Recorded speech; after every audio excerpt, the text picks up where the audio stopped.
Ladies and gentlemen, welcome into the New Fashion Conservatives podcast. I'm your host, Justin Phillips, and the man who's going to make me sound not as sick as I am, the one and only Shadow Governor Voss. Robin Voss's strongest soldier. And this week we're talking bracket picks, we're talking retirements, we're talking the legislative wrap-up as the Senate ended their session. So with that, Shadow Gov, is your bracket as busted as some of the Democrat gubernatorial candidates' brackets? You know, definitely not. Definitely not. I think I did better than everybody. Mm-hmm. I'd like to point out I think I did better than Governor Evers, just based off the simple fact that I filled in the entire bracket. That's true, yeah. He did basically leave out a matchup between... Now, full disclosure, he picked Wisconsin to win. Okay? Yeah. Whatever. But Wisconsin got through the first round, and then to make it to the Sweet 16, I believe, they played nobody. Yeah. They just got a bye. Mm-hmm. I'm not sure if that was an oversight or, you know, he just, I guess the other teams didn't make it to the game and they just, he walked into it, or Wisconsin walked into it. But yes, everybody picked Wisconsin. Maybe politicians should stop picking Wisconsin and maybe they wouldn't lose. Yeah. Maybe that's the thing here. That's true. I don't think Wisconsin has not made it out of the round of 32 since 2017. Yeah, I don't think they haven't made it to the Sweet 16 in a while. And it's the Greg Gard meter. It's either we love Greg Gard or fire Gard. Yeah, you know? Yeah. There's no in between. There's really no in between. And so I would like to state for the record, you know, may or may not have picked some good upsets. You know, so I'm feeling pretty good. You know, I'm looking at the rankings right now, and some have had better days, but I'm also a person. I only make one bracket per group. Sure. You know. Sure. You know, I'm not one of these, you know, put 10, 20 brackets. You know, you do your research. You do your one bracket per group. Sure. So I'm feeling pretty decent. We'll see how the rest of the rounds go. But yeah, what about yourself? But yeah, so mine's doing okay. I am one of those guys who makes 3 or 4, and this year, you know, with Marquette being nowhere near postseason basketball, I just started checking out some ones and clicking some upsets that I thought. I put them into Grok, and Grok gave me a list, and I don't think really any of them panned out, except it did say that if High Point can slow the game down and Wisconsin goes cold on 3, High Point should win. And I was like, oh, come on, Wisconsin's a 3. You know, they played Michigan down to the wire in the Big Ten championship, and Michigan's one of the best teams in the country, if not the best. They beat Michigan in the regular season. Right, and I was like, there's no way they're going to lose to High Point. And what did they do? Well, then High Point had the stereotypical shooter he shot like 2 inside the arc all year. And then he shot like everything else from 3. And to win the game, he made a 2-pointer inside the arc. Yeah. So, you know, you can't make that stuff up. Wisconsin, you know, boy, we should have maybe a discourse on Wisconsin sports on another day. Oh, yeah. But yeah, not exactly a great weekend for the politicians. Yeah, and you know, I didn't realize this triggered me as much as it did until it was about 2016 when Carly Fiorina, who was running for president in that cycle, was at the Iowa Hawkeyes Stanford game, and she's a Stanford grad, and said, "Sorry, Stanford, I'm cheering for Iowa this game." And I was like, "Oh, come on, that is just a level of pander." She said it was a joke, but that level of pandering just pisses me off. And there's a little bit of truth behind it. Yeah, just kidding. So and so to see like it's one thing. Okay, Evers fills out a bracket, takes his picture with it, but the one I think there's 2 very embarrassing ones, and the one I thought was very embarrassing first was Mandela Barnes, who so desperately wants to be Barack Obama. Like, ESPN used to fawn over Barack Obama's picks, and they used to put him up on the screen, and they do a whole, 30-minute special where he walks through what he's going to, you know, what he thought the upsets were, and so Mandela wants to be that so bad. So he put out this video where he's clad in this backwards Vote Save America hat and just wants to recreate that Obama vibe, shares his picks.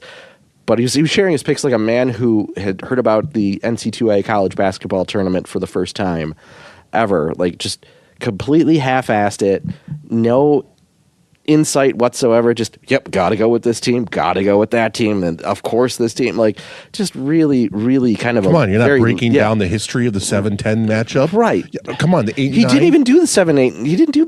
He started at the Sweet 16 and worked his way in. Well, I was about to say, like, first of all, if you're going to share the picks, do all of them. Right. You know, if you're going to do the video, yeah. shout out to Eric Hovde, you know, breaking it down for Yeah. us and Yeah. not being the homer and picking Wisconsin. And he got ridiculed. And guess what? He was right. He was right. So good on him. But other politicians should learn from him. But yeah, you started the Sweet 16. You don't even get to explain Right. how right. these teams got to the Sweet 16. And I'm pretty sure he didn't even pick any major upsets. No. I think it was just mainly chalk. It was. I think all of his brackets had a 1, 2, and 3, and then one of them had a 4, and one of them had a 5, or 2 or 5s, and one had a 6 in the the Sweet 16. But certainly not. We don't have any 12s, No, any 10s. there's no Cinderellas, but I don't think there actually is one this year. But still, come on. Are you kidding me? Are you going to diss High Point like that? Well, okay. We'll see. Yeah. We'll see.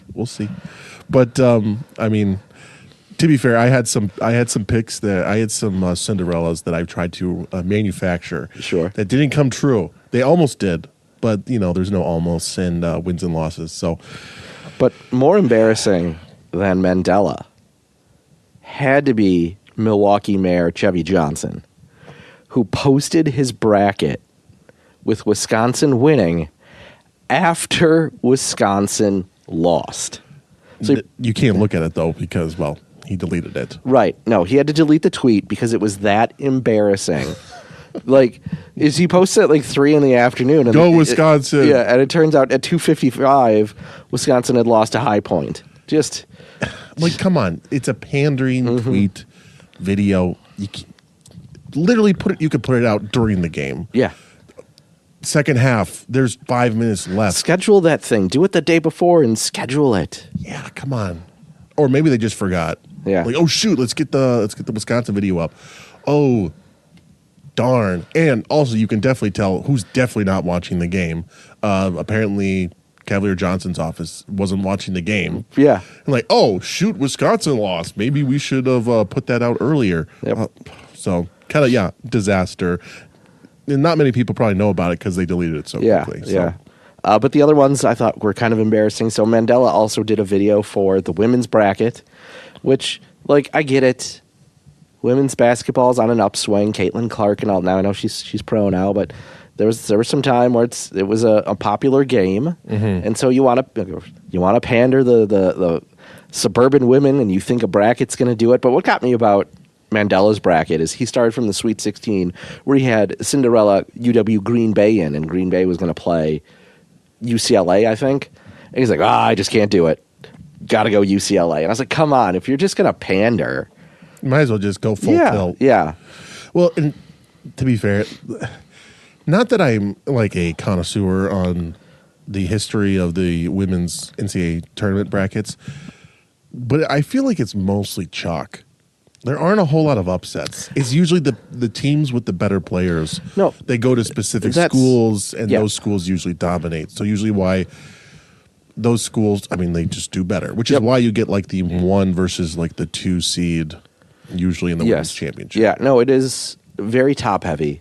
I think there's, the AP top 25 are often, there's a pretty big gap after them. And I think even within the AP top 25, the top 12 to maybe 16, significantly better. And of course, you got the 4 or so at the top that are far and away the best in the country. And yeah, so when it's always UConn or South Carolina, LSU, some of those teams, it could be you could pick all ones in the women's bracket. You probably have a pretty good shot. Yeah. Now, Francesca put out a women's bracket as well, but the photo was so bad and the text was so small, I couldn't even zoom in far enough. She was 20 feet away from the camera. Yeah. She also printed it off. Yeah. And it's I picked a winner. Well, I would have loved to know who you picked. Right. What was your tiebreaker score? Can't even tell. Yeah. Oh, well. But who's actually getting canceled quicker than some of these brackets that really caught us by surprise? So earlier this past week, union labor leader Cesar Chavez was full-on canceled by the modern left for, I guess, what you could say is a reasonable reason, in that there were revelations that he carried on and sexually abused women and girls while leading the United Farm Union. And those people are still involved at a very high level. And so they New York Times came out with a story about these alleged, not affairs, but alleged abuse. And Cesar Chavez, in a blink of an eye, went from, union worker, labor hero to covered up statues with garbage bags and removed from prominent areas, and they're taking down the signs. I know Milwaukee's going to rename Cesar Chavez Avenue on South 16th Street. So, Shadow Gov, give us your take here. Well, and we discussed this kind of before the show a little bit, but, I have no general opinion on Cesar Chavez. Okay, I know who he is, what he did roughly, but I'm not a Democrat, so I don't celebrate Cesar Chavez Day. So seeing him go, if you will, is not exactly you're not gonna sit here and see me crying over spilt milk, essentially. Right. However, it is alarming how quick they acted. And it's before the end of the week. Yeah. Statues gone. Plazas are being renamed. Street signs are down. They're sandblasting signs. And it's like he didn't even exist. And yeah, obviously, it sounded like he was even potentially grooming some girls. I think it would have fallen under Wisconsin's new grooming law. So horrible. Punishment by wood chipper. Sure, great. Yeah. All hands down, okay with that. But again, it's just a little bit odd how quickly and how systematically it's just boom, we can just delete history like it didn't even happen. And I'm sure he'll just become a footnote. Oh, Cesar Chavez, union leader, blah, blah, blah, blah, blah, blah. And that'll be it. They'll list the women who were involved ahead of him. But that happened on March 19th, I believe. So 18th, 19th. So we're talking Wednesday and Thursday of last week. And here we are during recording just a few days later. And you said they're cementing over, steps with his name on it and signs. And he's been, completely erased from history. And, now, again, never been a Cesar. This is probably the only time I'll ever talk about Cesar Chavez in any capacity, really. Never had to before, probably won't need to after. But there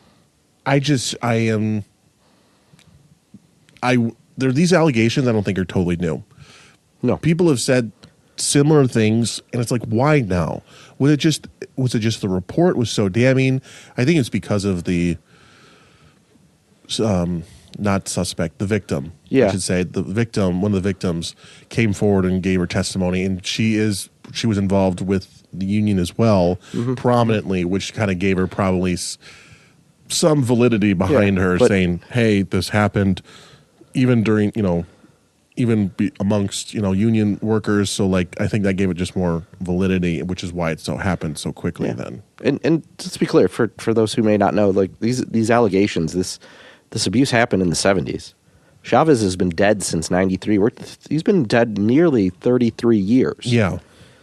So again, to go from these kind of known then and to full on erasure now is just that snap. I know the Democrats used to have, what they called it. Republicans have their Reagan, Lincoln, Trump, or Reagan dinner, their Lincoln dinner. We're getting a little out of hand. Yeah, I know. But you know what the Democrats call theirs? Called the Founders Day dinner, because they used to call it the Jefferson Jackson dinner. And they now have to reckon with their own history of drawing their roots back to Thomas Jefferson, who owned slaves and carried on with one of his, and Andrew Jackson, who was known for his Indians. Yeah. Although he didn't remove them, it was Van Buren. Afterwards, we talked about this. I know. Yeah, you did. You did mention it last week. He passed the law, but he did not actually remove them.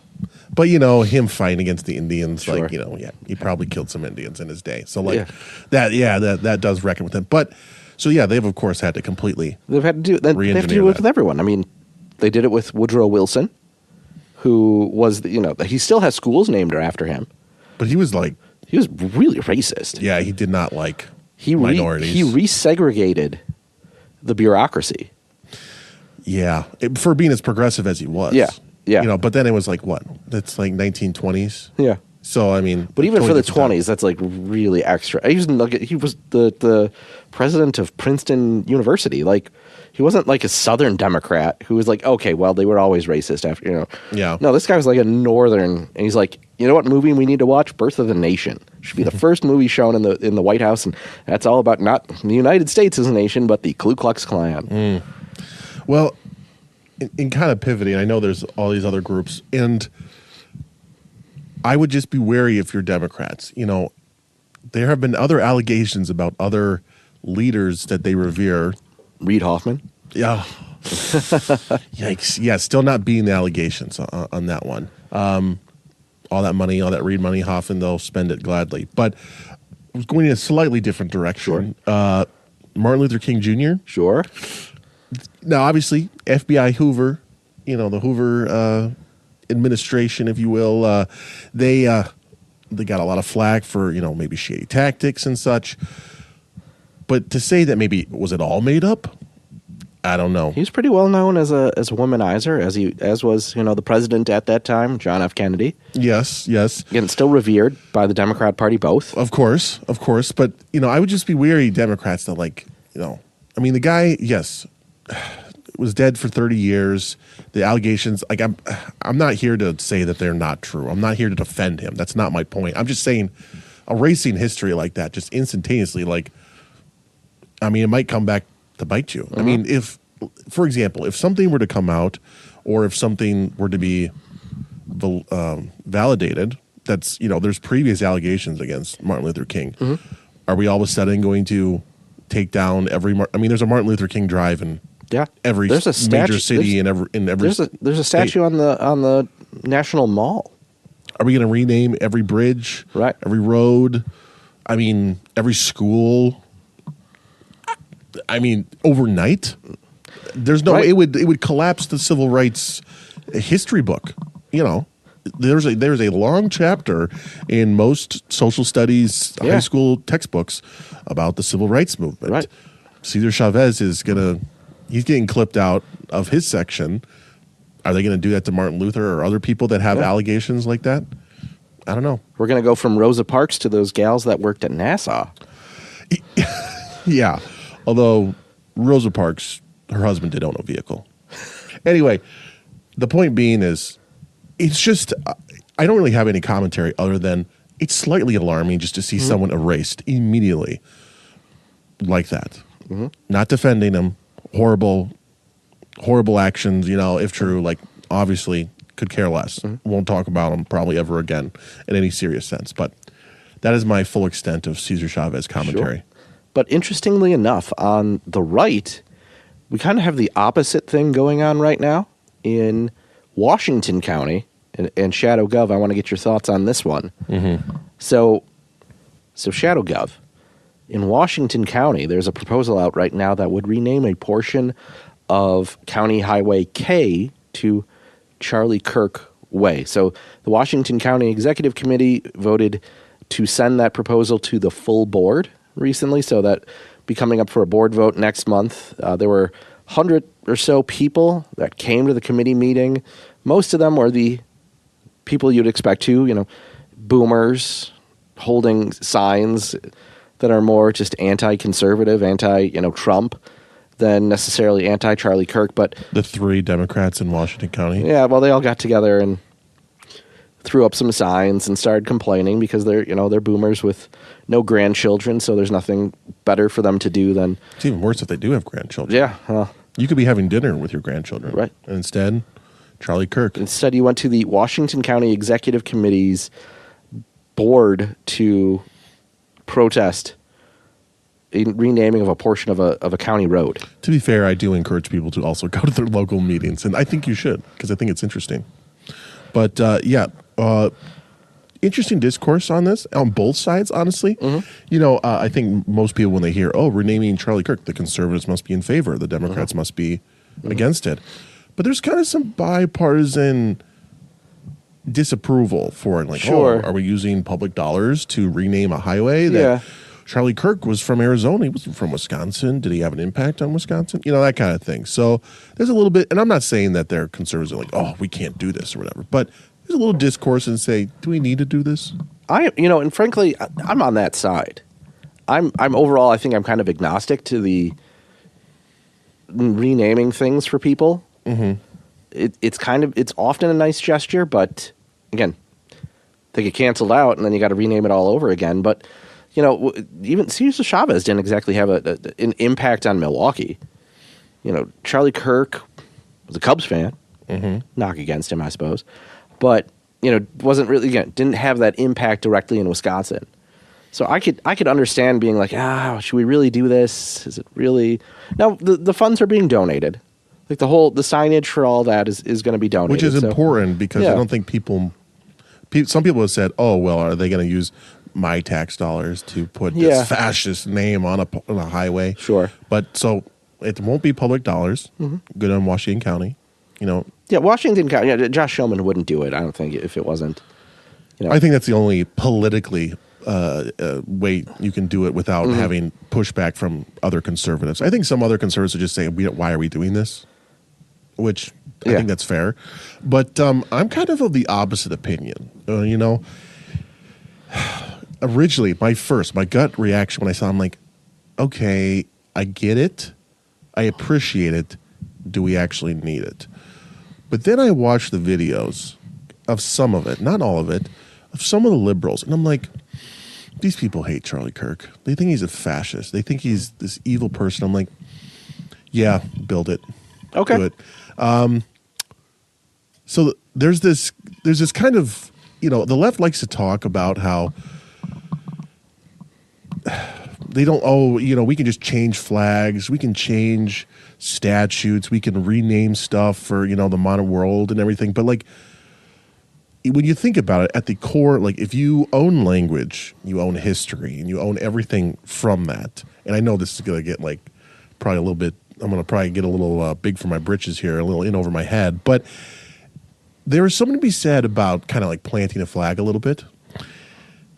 Flags do mean something, regardless of what the left says. Oh, we can just change a flag. It's still the Minnesota state flag, but we're just going to completely change it and bastardize it now into the Somalian light flag.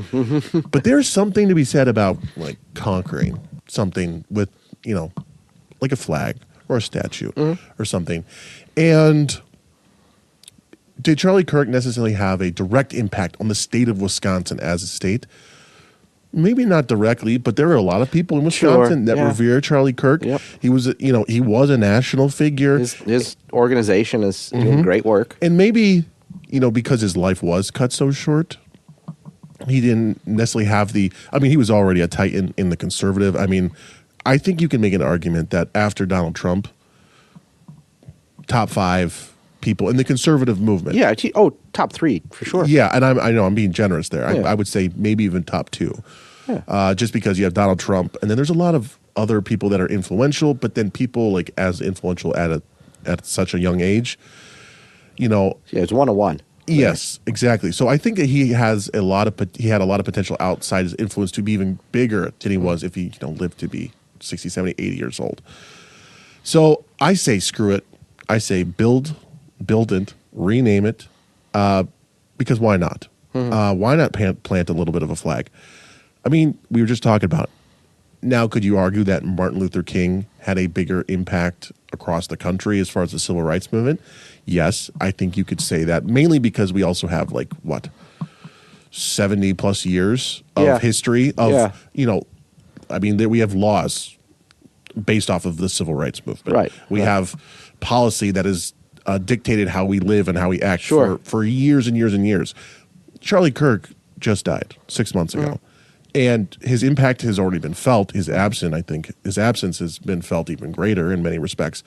So I think it's easy to say, oh, well, Charlie Kirk didn't really have an impact in Wisconsin. I think, history will be favorable on him. I think it's the biggest political assassination since what? Since Kennedy? Yeah. Yeah. So King was after Kennedy. Was he?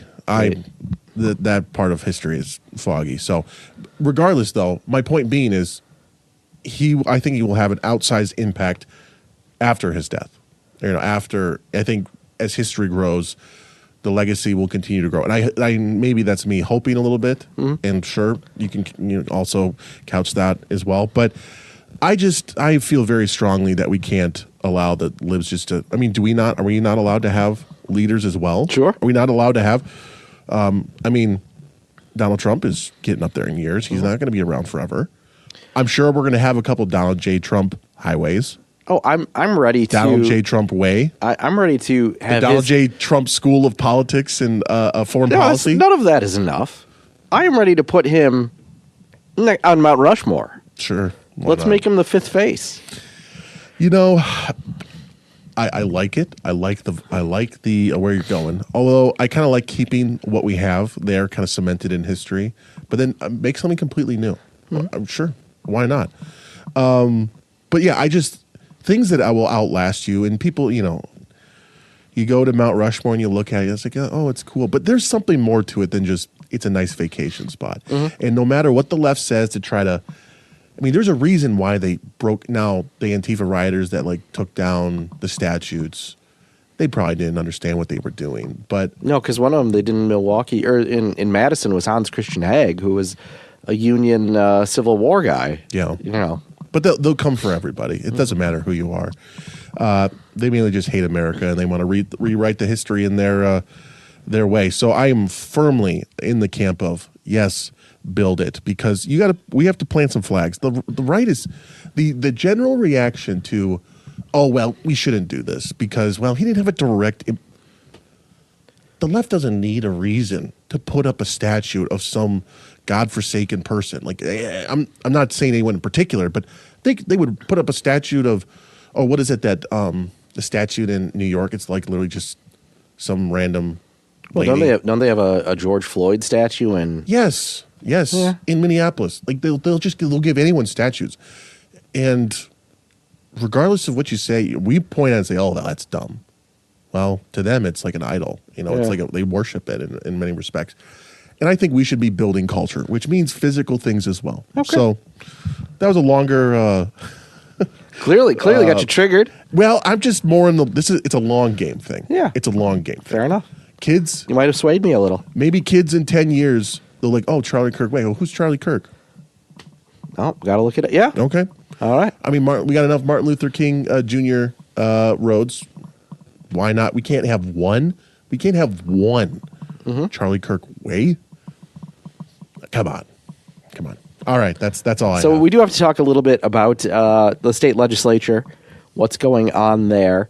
There were some retirements this past week, as well as the Senate wrapped up its session for the year. So we're going to kind of weave these together. But I think one of the big things that came out of the past week was after the final day of the Senate session, Devin LeMahieu, the GOP Senate leader, retired or announced he was not going to run for re-election. And I think the Dems may be celebrating this because they see, well, you don't retire if you want to stay in the majority. But I think if you look at that retirement, you look at the retirement of Van Wongard, another senator, I don't think it's that canary in the coal mine that they want it to be. We know, as insiders, minor that we are, that Devin wanted to be out for a while. He had been looking to get out for at least the past 4 years, if maybe not the last 6. He never seemed really interested in leading the Senate GOP. And that's been the case. I knew about that when I was working in Madison, and we're talking about that being a couple of years ago now. And so he was clearly on his way out. He even kind of said in his press release, looking forward to spending time with my wife in Madison. I was like, oh, so you don't even live in the district. I usually don't like friendly fire, even if it's sometimes warranted. Mm-hmm. But what the heck are you thinking, putting that in a press release? I get it, you're retiring. Who cares? What? Yeah. What are we doing? You don't just say that. Even if you are doing that, what? I just was flabbergasted when I saw that. I was like, kind of gave it away there. Yeah. I was like, so everything that we assumed is true? Yeah. Okay. Yeah. Awesome. Great. Obviously still wish him the best. I don't want anyone I think some of the jokes were, though, that he didn't get along with enough of his Senate colleagues to land him a cushy lobbying gig for a while. Yeah, that's not a great look. And this could lead to a greater discourse. And again, I'm not trying to get all philosophical, but there's a trend, and it's a troubling trend, and I hope it reverses as a trend. A lot of Republicans like to get into politics to get access, and then use that access to, further their own ends. Right. Which it's not a bad thing. Go make money. Be successful. Start businesses. I'm not saying you can't do that. Yeah. But the Democrats have kind of the inverse, where they get into politics. They get in it for the power. To get the access to then for power as a party. And obviously there are people on both sides that make money off of politics. I'm not saying that it's impossible to do that or that it's even wrong to do that. Right. I'm just saying that there seems to be there's kind of a split in the road where Democrats seem to be more, let's just say, mission focused, where Republicans seem to be yes, mission focused, but also if I have a golden parachute. Yeah. So the take that Republicans as well. will get into office, and this isn't a one-to-one. This is I'm not. This is not me. But this is not me shaming Devin Lemmy. Yeah. So don't hear what I'm not saying. He gets in. You become leader or something like that. That means you have some influence, you have some access, you've learned a couple things, and then you go lobby. And he's not the first one. Yeah, of course. But the Democrats on the other side will get in. Then they'll get to a high enough level where they can get an NGO carve out, and they'll put their spouse in charge of the NGO, and it'll be just taxpayer funded by proxy. Or they'll use their NGO to influence lawmakers, Right. on things that they want to do, where they might have more influence. Yeah. In that regard, but there's a clear. But there's a clear difference between a singularity of a Senate of a Republican doing it and the ecosystem that the left builds. Mm-hmm. Thank you. Yes, So, you're reading my mind here, and that needs to change. And that's I think kind of why I stand. That's another reason why I stand Speaker Voss too. It's he could have gotten out of politics long ago, but he's got his businesses. Probably doesn't need the money, right? He did it for the love. Does it for the love of the game, Yep. And I know if he didn't have potentially the medical episode that he had, He sticks around. He might still be around, and he's still around for this year. Mm-hmm. But next session, he might. It sounded like from what his speeches were that he was fully content on moving forward with another reelection. Yeah. So that's just kind of some general discourse, though, Yeah. on retirements and kind of Republicans, and we do need to move towards. And I don't necessarily know how to fix that, though. That's the problem. No, because it's about who gets in, and Republicans aren't necessarily the crown side. They're kind of the ones that let the primaries play out, and you get who you get, or the person who works the hardest gets to the primary. Well, and this is a more discourse on. So legislators make what, $60K, something like that. Yeah. Which I think that's a fair salary. Yeah. Full-time position. A lot of people, that would be a good, honest day's work salary. But there are some probably younger people, and I'm speaking as a, under 40 person, that there are probably some younger people that say, okay, I could do that, but I'm making more than that now. Right. Or I'm making... My trajectory is more than that. Yeah, and so it's do I want to cap myself at this much, And obviously but that's kind of, which leads into the, golden parachute thing where people want to make more money. Yep. But you can't make a lot of money as a legislator. Correct. And I don't think legislators should be, let's give ourselves up. We're going to make $150K now. Right. Not like New York, which state York, assembly gets $120K. Yeah, same thing with California, which funny crazy. Enough, and this is true of Wisconsin too in some ways, that if you live further enough south in California, that's not an incentive to go fly up to Sacramento every couple of days for a legislative session, which I think is something to be said about Wisconsin in that, yeah, $60,000 is a solid salary. I think it's above the median. Yeah, I think the median's like 50 something. And I think if you go further and further up north, I think maybe that dollar stretches a bit further. But at the same time, if you coming from that far up north, you're talking about a 3-4 hour drive. 4 or 5. Yeah, if not longer, to do something that's relatively thankless. And, you got to drive in January and February and March when the bulk of the legislative session is. Yeah. And so I know a lot of people, there's a lot of older, they've got their business right. or they have a business and they can supplement their income that way. Yep. But that's tough too. You have a business and being a full-time legislator, that could be tough too.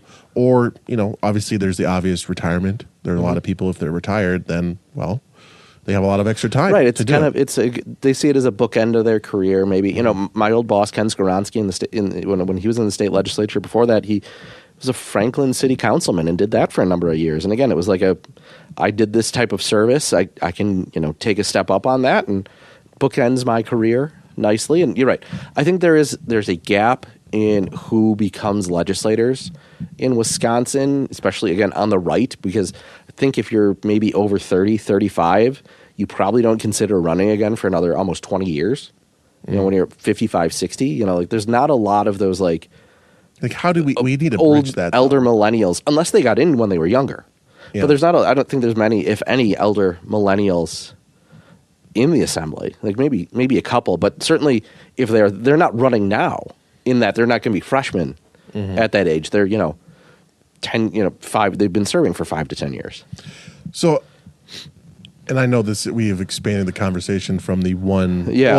About, I guess, other legislators that retired, a couple in the assembly as well. So, generally, though, I just think that we should work as a movement, quote unquote, conservative movement, to work to bring in younger voices. And, I think that we have a lot to offer. And I don't think that we should have to wait till we're 55, 60 to run for office. Right. At that level. I think that you can run for local office and manage it with, that's not going to be your full-time job. But there's a fine balance between wanting to do, pay people appropriately, but then also you don't want people to be incentivizing people. Yeah. I'm going to get this job because it pays so well. And then you get people that are probably willing to do anything to keep it. Yep. And then you can get, So it's a very fine line. Yeah. And I'm not pretending I know. You're right. And that's the fine line is because, Wisconsin's a full-time legislature. If it would be a completely different conversation if we were saying let's take it down to part-time or let's take it down to half-time or something like that. Now, this is because it's a full-time legislature, and that means the pay has to be a certain thing. Kentucky make $15K. Yeah. And they're part-time. I bet you it's still on the high side. I think a lot of part-time ones make under 10. Yeah, well, Wisconsin's one of the outliers. Yes. Yeah. So, something to be said where, I don't necessarily want people to come into politics on our side to just become a lobbyist and make a crap ton of money. I'm not shaming people that do that. Go ahead, get the bag, do what you need to do for your family. But I also want to win, and I don't want the left to, they're very systematic about this stuff. They believe in the goal, the end goal, where the right kind of gets distracted sometimes. And rightfully so.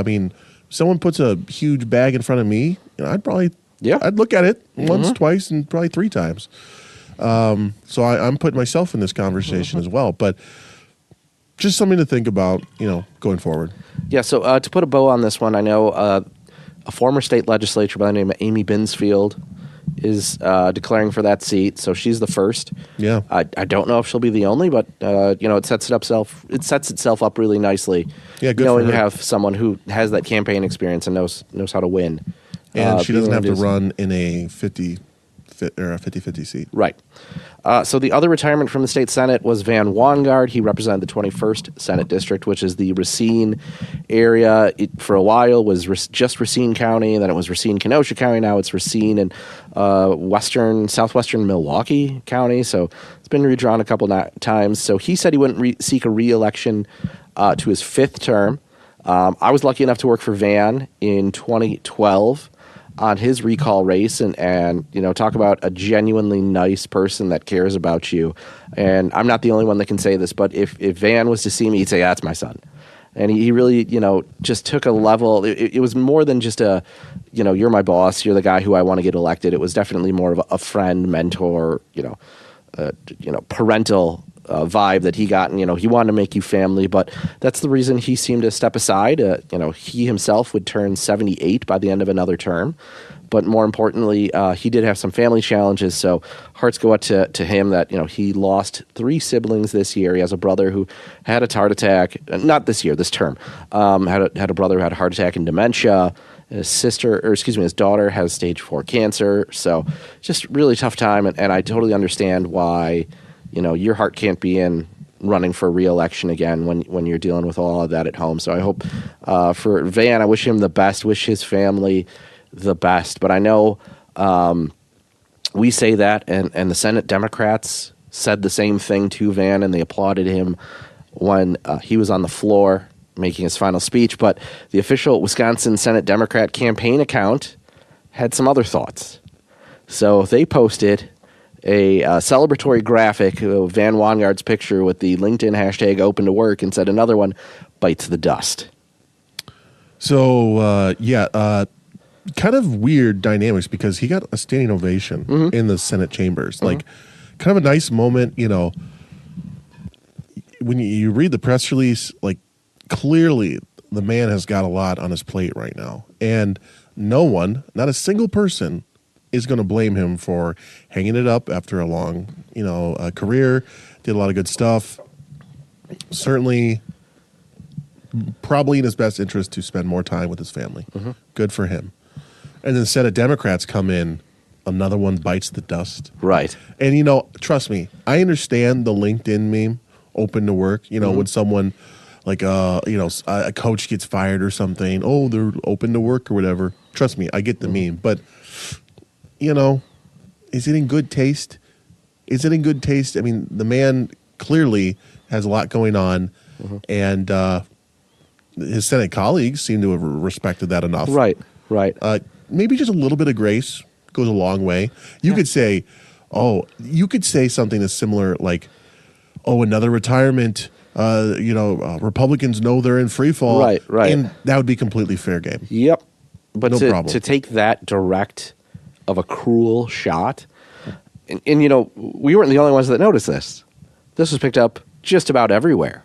I saw it on a handful of local accounts, and then just as many national accounts. The retweets from national figures on this one were through the roof. I mean, 3.1, when I last checked, it was 3.1 million impressions on the original Van's post, got like 2.8, something like that, million mentions. I mean, just an overwhelming response for good for Van, and just to show how bad things can get with one viral tweet for the Democrats. Complete sidebar, and then we can come back to this. Yeah. Definitely ratioed Sam Kufal this week. Completely unrelated. The communist meteorologist in Milwaukee that got fired because she called Elon Musk a fascist and got fired. She was posting something about the Venezuela versus USA game and I'm going to cheer for the team with more brewers, a.k.a. the Venezuela team. And I was like, absolutely not. You cheer for America regardless.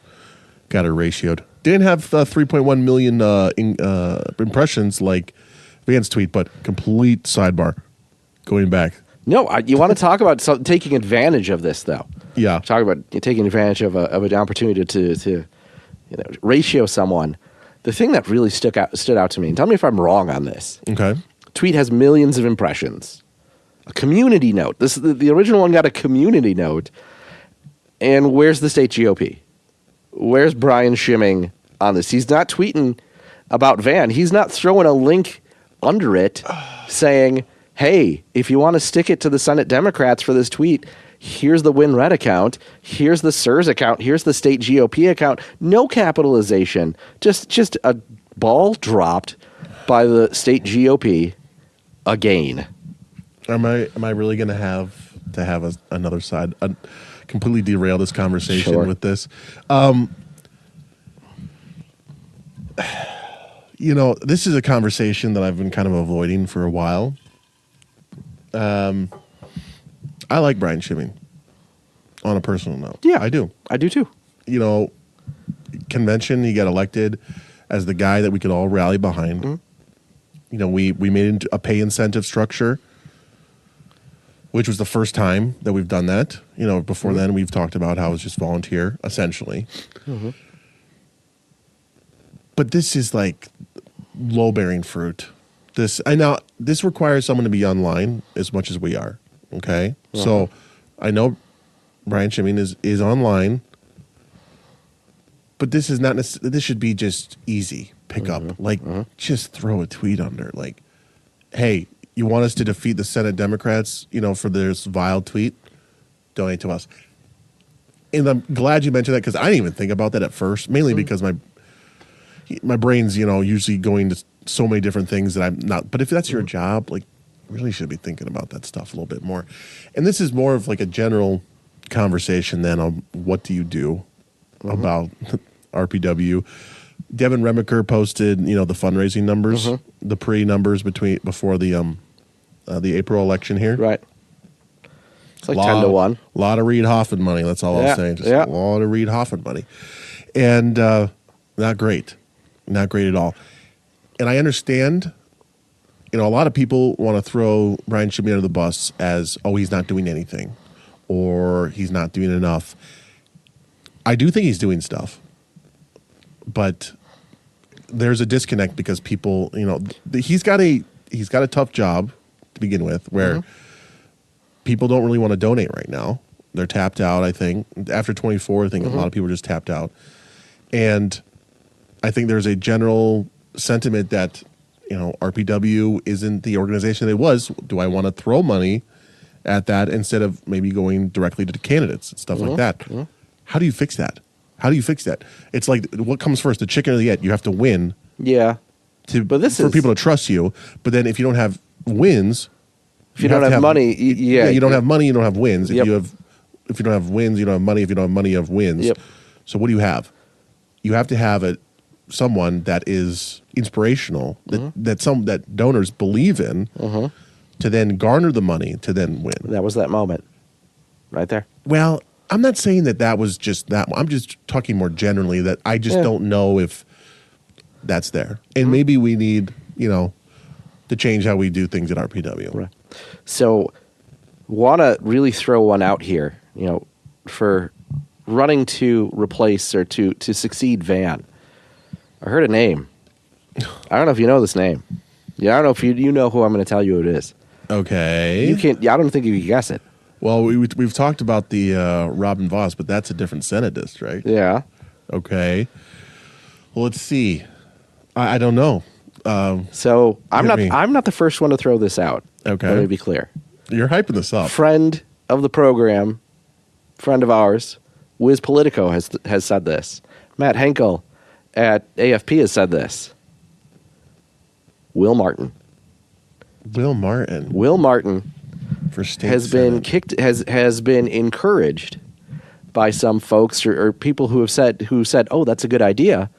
Have encouraged Will to go to the state Senate, step away from the lieutenant governor's race, go to the state Senate. And he lives in that area. He has a background. I know there was a kind of a shot taken on it this week that in the past he gave money to Barack Obama. Now that was something that was trying to become a wedge in that campaign, but you know, maybe that relates to some of the folks on the Milwaukee side of that district. But Will Martin. Interesting. I hadn't thought of that. I did see some people online talking about potential candidates, but I didn't see that specifically. Yeah. Well, I mean, certainly I don't think that's a bad idea. Now, obviously, does someone want to suspend the lieutenant governor campaign to run for a quote-unquote lesser office? Quote-unquote. Yeah, I'm putting huge quotes in there because I would probably argue state senate is a upgrade. You get the same term. I guess you get less money. But sure. It's not that much. I'm pretty sure last time I looked, it's like 80 or something. Yeah. It was just like... And you're actually, fine. like, the lieutenant governor has no policy role. Yeah. that's given to them. I mean, they can do stuff if they want, but yeah, state senate you could actually draft stuff, right? And I would say you're doing more.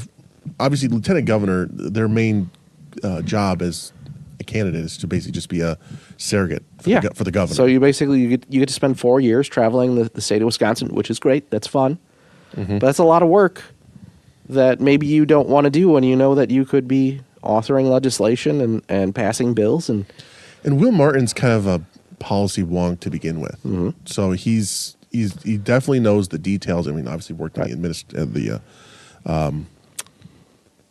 past Republican administrations and such. So I think he would be a good candidate. He's from the area. I'm pretty sure that district now is pretty tough for both sides now. So I think he's clearly shown that he can be a good campaigner. Clearly shows that he's knows some of the issues, and he would have probably good policy solutions, but could actually implement them. So yeah, I mean, I would ship it. Sure. Yeah, I'd buy it for $1. Right. Will Martin for state senate, interesting. But will he do it? We'll find out. But on the state assembly side, Rick Gundrum announced he wouldn't run for another term. He said he's served for 20 years in local, county, and state government and wants to take more time with friends and family. I think that's a pretty safe R seat, so it's not necessarily one that... Washington County. Yeah. It's not one where you think, there's a panic mode or something like that. That's, again, a one-off thing. People are allowed to retire. And then Kevin Peterson, who was the Speaker pro temp of the State Assembly, announced his retirement. He'd been there since, I think, 04, 06. It was 06. I think I saw it was 20 years. One thing that really stood out to me is he thanked his staff. And if you're someone who's been in the legislature for almost 20 years, you probably go through a lot of staff, but Kevin didn't. I think he was able to thank them all by name, and it really says how good of a boss you can be if, again, you can put all your staff's name in one press release. Yeah, that's pretty impressive. But I think this is an interesting point. I kind of want to settle down on this. Obviously, this is a lot of retirements in 1 week. The Democrat, and we kind of have mentioned this throughout our discourse on this, is, the Republicans, they see the writing on the wall. The Democrats are going to take control. They don't want to be here for it. Two things can be true at once. Do I think that all of a sudden Republicans are panicking? No. Senator Wongard was in the state senate for how many years? A while. Yeah. I'm trying to think because he won in 10, recalled in 12. Then ran in 14? In 14. So he had 16, 18 months off? Yeah. And then 18 to 22, 22 to 26. So at 8. A long time. A long time. Kevin Peterson, still a long time. Yeah. And then, obviously, it looks like Representative Gundrum, he wasn't in for too terribly long, but who says you have to be in politics for 20 years? You don't have to. He might not have liked it. Yeah. That's totally reasonable. Yeah. People have tons of reasons. So, I've seen a lot of discourse between the Devin Remacher talking about fundraising, which, again, is a major concern.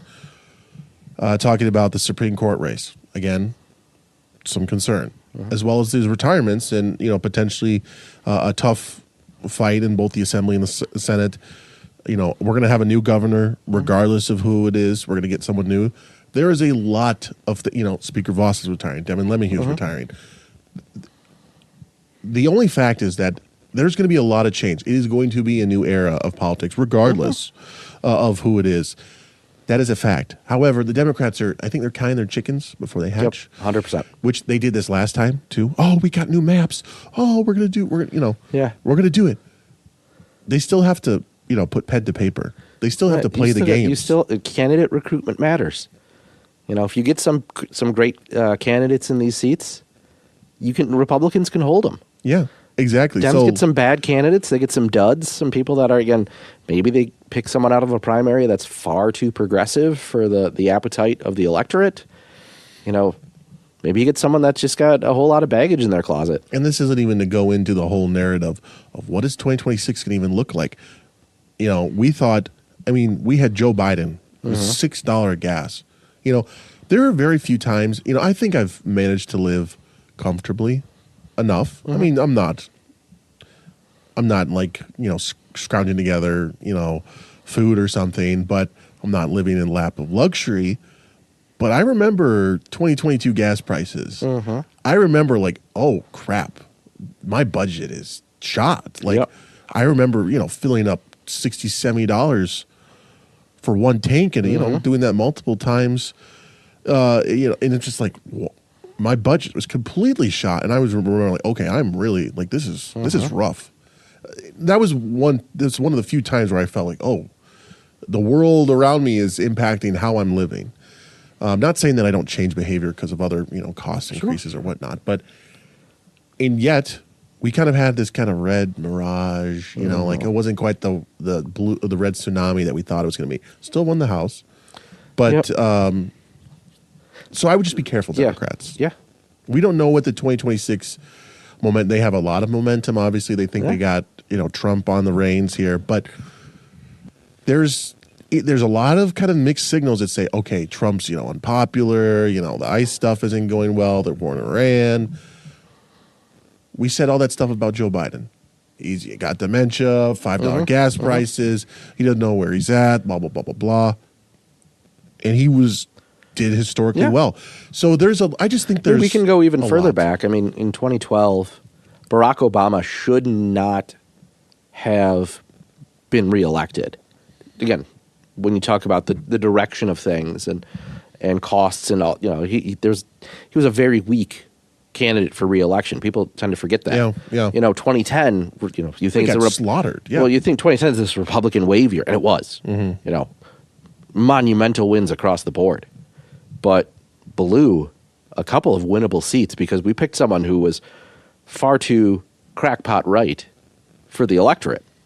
Same thing happened in 12. They had that war on women, and all of a sudden, you were losing candidates on the Republican side over, again, either kind of weird statements or people who would have won in a traditional year just because of the way the electorate was going. So even, in what are now traditionally red seats. So, well, and I mean, you look at, I know we're not talking national stuff, but the Republicans have been fundraising, at least in Congress, pretty well. Yep. Historically, it's like, we eliminate USAID, and all of a sudden the Democrats, fundraising apparatus collapses overnight. Usually, it's kind of one of those markers when the generic ballot is close. If Republicans are close or winning, and if the Republicans are winning, it's going to be a good year. But if they're close, it could go either way.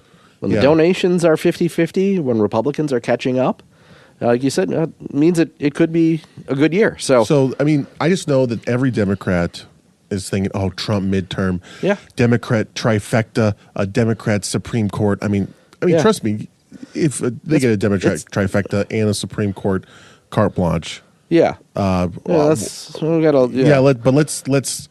pump the brakes a little bit on that. I'm not saying that can't happen. I'm not going to sit here and go, oh, that's not going to happen. Take it to the bank, bet the house. I'm just saying that there's a long way to go. A lot of things could happen in between now. So just know, you see all those little bookmarks next to your tweets that say, oh, Democrat trifecta incoming. You see that little bookmark? Yeah, that's me. Okay. I'm taking receipts. And come November, what is it? It's 3rd, I think, this year. Come November 4th, there are just going to be like 40, 50, 60, 70 tweets from myself of just me quote tweeting, update, how we feeling about it now? If things go in our favor. If it doesn't, I'll forget anything happened, I'll memory hole it. But so we got to finish this up with a little bit of what took place on the Senate floor session the other day. And what I think it initially clued us into the likelihood that Devin Lemke was actually going to not run for re-election is he broke the rule of 17. Now, this has been talked about for a while. It's we call it a rule of 17. It's more of a guideline, I guess. It's not necessarily a hard and fast rule, but it's been that if you're going to pass something out of the state Senate, you need 17 votes of the majority. So you can, if you got more than that, you can drop a few, but it's always been 17 votes, and that's been regardless of how many co-sponsors are a lot of bills. I've worked in the state legislature, and I had a bill that could pass on co-sponsors alone. It had at least 22 co-sponsors, but it didn't have 17 Republicans, and it died. So to break that rule is kind of historic, or kind of indicative of what you're trying to do to get bills across the finish line. And it's a rare thing to happen, but it did happen on 2 bills. So first one that was notable is the Senate passed the bill legalizing online sports betting. And we've talked about this a couple times, but this approved a measure that would allow the 11 tribes in Wisconsin to operate mobile wagering. So you'd be able to get an app on your phone or be able to use an existing app on your phone to make game bets because the servers that would collect that bet from you would be housed on tribal land. So that one passed by a vote of 21 to 12 with an interesting mix of Republicans and Democrats against the bill. So Dianne Hasselbein, as the minority leader, said, yeah, well, she is willing to get those votes to get it across the finish line. But, Chris Kappinga was one who was criticizing the tribal monopoly and limited competition. Interestingly enough, I also heard Chris Larson talk about what a detriment gaming is to certain communities. Well, I wanted to also put this statement out there. This is a quote, not from me, Sure. but quote, pervasive gambling is not good for society. It turns life into a casino, traps people in addiction and debt, surges domestic violence, and fosters manipulation. Now, I've seen that post, so I know who's posting it. But if I was not aware of who posted that, I would have thought that would be someone on the religious right, a Mike Pence type that would say that about gambling. That was AOC. Yep. Alexandria Ocasio-Cortez. And I retweeted it because I was like, based? Question mark? Yeah, and this is nothing new for listeners that have been around for more than a millisecond. I hate gambling. Yeah. I hate it. I do like it sometimes, very limited. I can count on one hand how many times I've gambled. Yeah, I know we've talked about this a little on the show before. I dabble in DraftKings, like me a little DFS action. I'm up, by the way, in my less than 5 bets. I am up. Okay. So I'm gonna go out. They're gonna put me 6 feet under a winner. Okay. I won't. And no, who knows? I mean, I guess is putting money into a prize pool for bracketology, is that technically gambling? I guess. Yeah. But I'm not going down to Potawatomi and putting my paycheck on black and spinning the roulette wheel. Yeah. Yeah, I just don't like gambling. And again, not to rehash, but the Indians have too much influence. Yeah. So yeah, and that's a totally reasonable thing, and I think there was some debate now if the governor would even sign that bill because. Which is the most hilarious. Well, it's like Pato and some of those tribes started giving money to Republicans, and this is in Alexandria Ocasio-Cortez. She's talking about it from a moral standpoint, like, it's bad because it causes problems for people that shouldn't really be gambling in the first place. Like, go to Potawatomi, look at the people there. Do you think any of those people should be gambling? Yep. No, you don't see people in it's not Vegas. Okay, right. There's plenty of people in Vegas too that shouldn't be gambling either, but. I was like, when I heard that Governor Evers was thinking about vetoing this, I'm like, is he principled on this?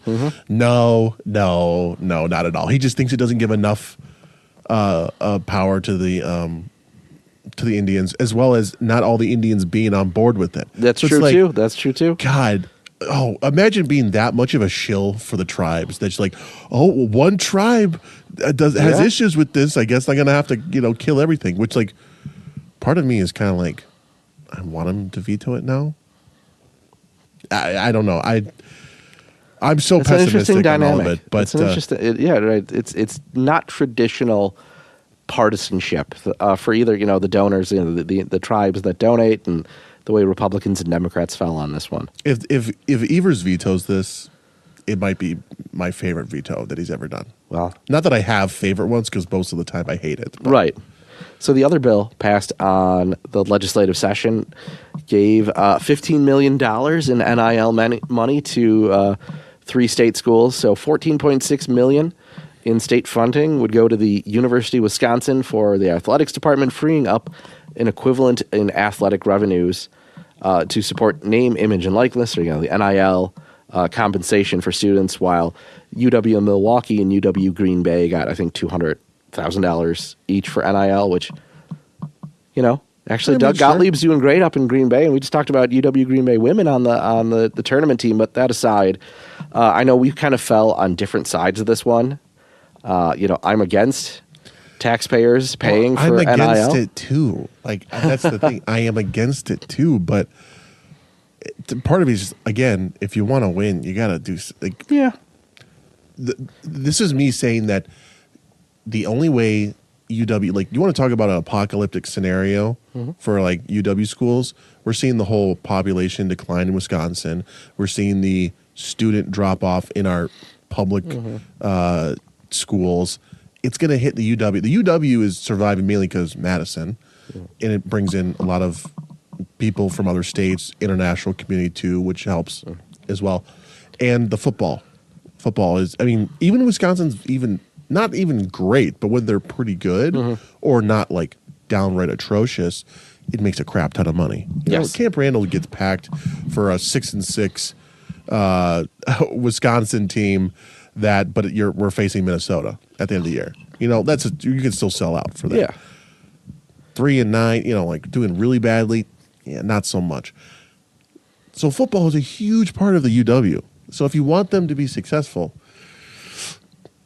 you know, I think $15 million is kind of of the amount of money that goes to the UW system. $15 million I think it actually, if you want to talk about an investment, I think that $15 million could 2-3x pretty easily if they do well. If they do. Now, I am still principled on the fact that I don't like it, but I'm saying if you're going to do it, well, fair enough. I guess just do it. This one actually passed on a razor's edge. It was 17-16 with 11 Republicans and 6 Democrats voting in favor, 7 Republicans and 9 Democrats opposed. Late last week, the governor did veto a handful of bills. One that stood out to us was Senate Bill 7, which would prohibit foreign adversaries like China, Russia, Iran, and North Korea from acquiring agricultural or forestry land in Wisconsin.